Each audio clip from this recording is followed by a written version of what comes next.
Baka dumating pa ibang mga tauhan yan! Gantihan tayo lahat! Yari tayo! Oo nga, dali! Doon na kayo sa likod dumaan! Dali na! Tagol, tara na! Tara na! Sa likod!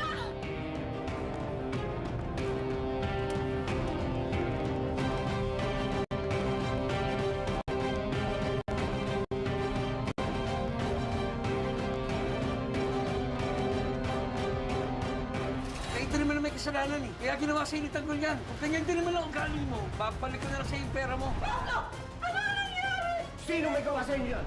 Diego, hindi mo talaga nakalimutan. Saka lang! Sigurado ako kung yung Tanggol na may kagawa nito. Hindi talaga yung titigil hanggat hindi ako napapatay at ang anak natin. Pablo, you make sure na makakaganti ka sa kanila. Handa akong ibigay ang buhay ko para sa'yo. At walang sino mang lalaki ang maaaring mambastos sa'yo. Malalaman nila kung gaano katindi. Maningil ang pamilya Caballero.